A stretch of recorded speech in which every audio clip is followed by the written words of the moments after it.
Hey guys, I'm back checking out the Neo custom kernel for the Nexus 4. As always, the links are included in the description. You can see I'm running version 14b1, which is actually a test kernel, but it has been stable for me. You can see I'm also running the Paranoid Android custom ROM. Don't forget, different ROMs may perform differently.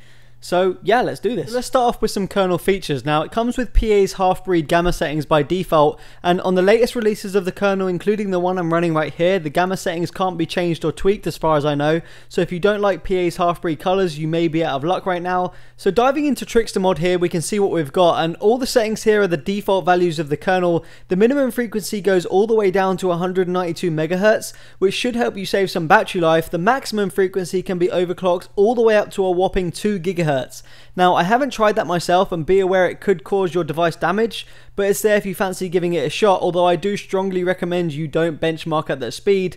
In terms of CPU governors, it comes with on-demand by default, but it does have some other ones if you want to go ahead and mess around with that. The rest of the features include things like vibrator strength and battery life extender. You also have an F-Sync toggle here. Be careful with this though, as if you turn it off and you have a system crash, you will lose data on your device. Now, the thermal limits and GPU governors can also be tweaked, and by default the kernel comes with a pretty hefty GPU overclock, all the way to 533 MHz.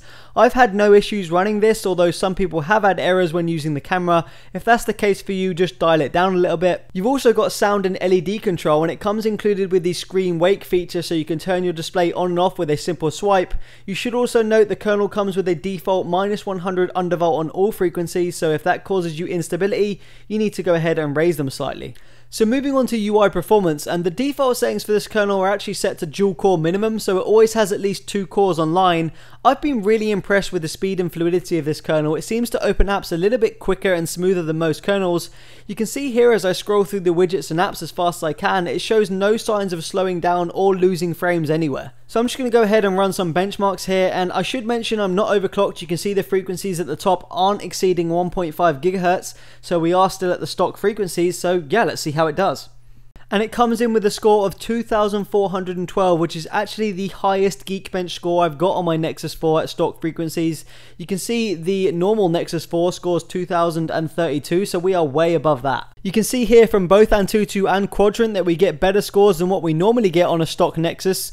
Now, don't forget, take benchmarks with a pinch of salt, but nonetheless, these scores are pretty impressive. Some of the most impressive results have got to be from 3D Mark. Now, this has got to be due to that GPU overclock, but the scores are pretty impressive. You can see here on the 720p test, the average for the Nexus 4 is 47.5. We got 59.8, so that is a massive increase in the FPS. It's a similar story in the 1080p test. You can see the average is 28.5. We scored 39.4, so again, a drastic improvement. Lastly, we have the ultimate test, which isn't capped by VSync. You can see the average here is 56.8, and we scored 64. So again, the GPU performance has taken quite a big jump using this kernel. So lastly, we're going to talk about battery life, and yesterday I was using my device like I normally would. All my syncs were on. I've got automatic brightness, which rarely goes below 20%. You can see we've got 13 hours, 39 minutes and 6% left. That was the end of the day. And I was on Wi-Fi the whole time, so 3G is going to be a little bit less, and a screen on time of 3 hours, 22 minutes and 29 seconds. Now, that's not bad, but it's not great either. I have had some custom kernels get around 4 to 5 hours of screen on time, so this kernel wasn't the best for my usage in terms of battery life, but that could be different for your usage. Now, I do feel like the kernel is geared more towards performance, and it does perform amazingly well, both in real-world performance and benchmarks. I mean, you saw the benchmark results. They were some of the highest I've ever achieved on stock frequencies. But if you're looking for the best battery life possible, this probably isn't going to be the kernel for you. If you're looking for top performance and decent battery life, yeah, give this one a shot. So yeah, peace out.